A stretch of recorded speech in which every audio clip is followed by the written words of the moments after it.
ty Eltonia i bindur që të duket vetja shumë i zgjuar kur bën këtë lloj komenti ofendues dhe gajasesh, por mua sinqerisht sa më shumë kalojnë vitet, aq më pak i zgjuar më duket vetja.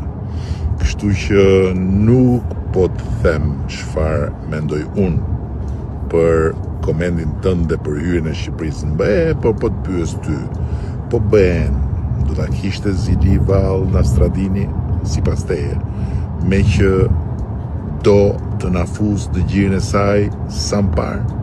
E ke dëgjuar ti bëhen kur thot duam të mbyllim negociatat me Shqipërinë brenda 2027-s? Apo dhe kjo të bën për qeshur ty, me që sipas teje ne s'kemi drita?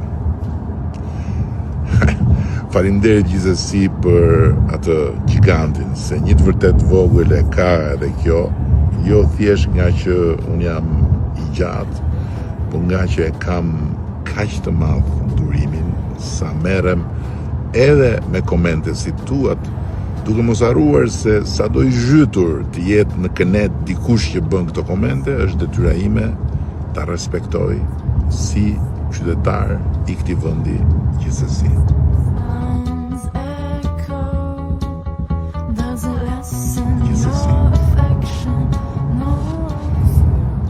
Jo, Vladimir, unë nuk kam 12 vjet që premtoj, po kam 11 vjet e 6 muaj që bëj ato që them dhe them ato që bëj.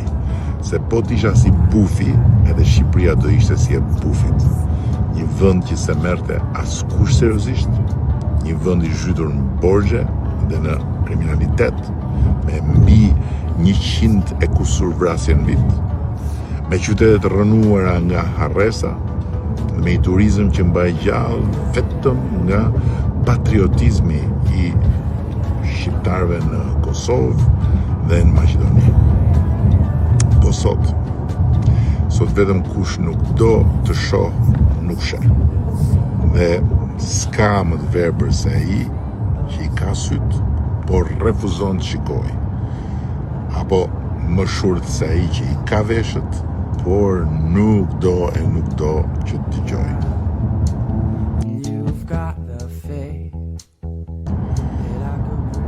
E kuptoj ironin tënde, por duke qenë se punët e mëdha nuk bëhen sa hapen syt, siç bëhen komentet e kota, duhet të bësh edhe ca durim drejt që e mori, se Marina Vlorë dhe Marina Durrës janë të dyja në kantier.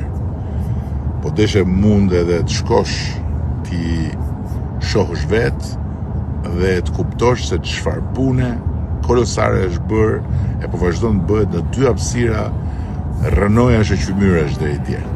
Ndërsa për stadiumin e Vlorës është detajuar projekti që doli fitues nga konkursi dhe do shpahet dhe mos është shpallur gara për partnerin privat që do marrë përsipër ndërtimin me të njëjtën formulë si për stadiumin ton kombëtar. Kështu që i dashur Adi, unë them atë që bëj dhe bëj atë që them. Dhe nëse në ndonjë rast edhe vonoj, kjo jo për shkakun tim, se nuk i lë kur mangu diçka punës, por i sigurt gjithsesi se vonoj, po nuk harroj asnjë.